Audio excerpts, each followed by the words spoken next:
Bonjour, je suis Larry Balou, artiste visuel. Je vis à Kinshasa et mon atelier est basé actuellement à Kinshasa. Mon travail met en lumière la transformation brutale, si vous voulez bien, la mutation brutale qu'a subi la société congolaise dans son identité culturelle, politique, économique et spirituelle survenue depuis le colonialisme. Et mon travail cherche à comprendre comment aujourd'hui cette population qui est soumise aux conséquences de la mondialisation et aux conséquences de la société des consommations, comment cette population cherche à survivre de tout ça. Par ces regards, je me sers d'un Kisi Mangaka, qui est une statuette divinatoire Congo, comme un sujet de mes questionnements qui prend une place prééminente en tant qu'une divinité intemporelle effacée aujourd'hui par le nouveau symbole du capitalisme. J'aime dire effacée par le nouveau dieu du consumériste. Ces derniers temps, je travaille sur une série qui s'intitule Voyage vers Mars.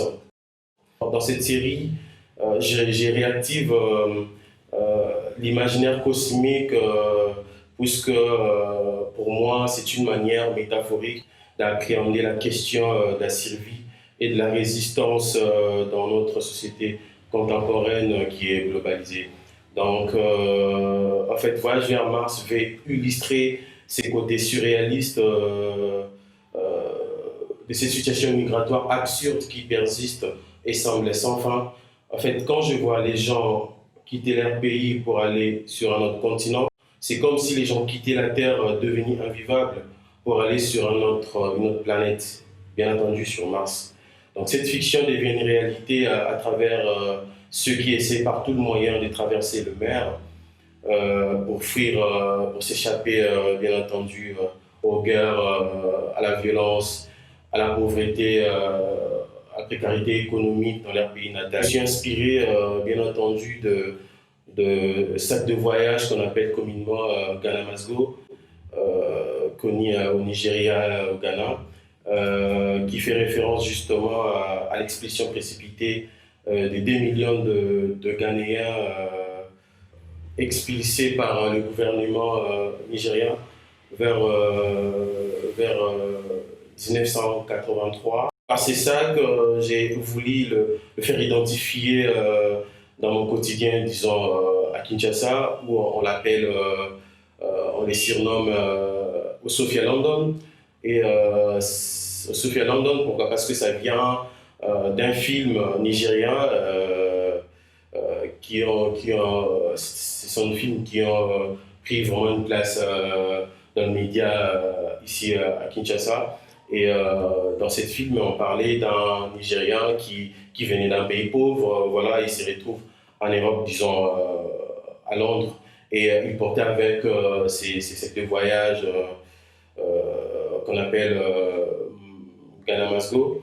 Et parmi ces sacs, il y a certains sacs qu'on a illustrés dessus les images et symboles de pays industrialisés. Et pour moi, dans mon travail, je les traduis comme étant un miroir trompeur d'un meilleur lendemain. Dans cette série, l'allégorie du cosmonaute, bien entendu, dans mon travail, est comme étant un symbole, voilà, un symbole de la résistance à la vie de la population africaine, en particulier congolaise, qui font face à l'emprise du capitalisme mondial sur leur sol. Et comment est-ce que cette population qui fait face justement à l'instinct de survie est contrainte de prendre des risques pour traverser d'autres territoires. Donc, Voyage vers Mars va justement interroger la condition humaine dans notre société contemporaine qui est de plus en plus égoïste et individualiste, où certains sont laissés pour compte de la mondialisation et qui subissent la puissance mercantile voilà, dans leurs échanges commerciaux inégaux.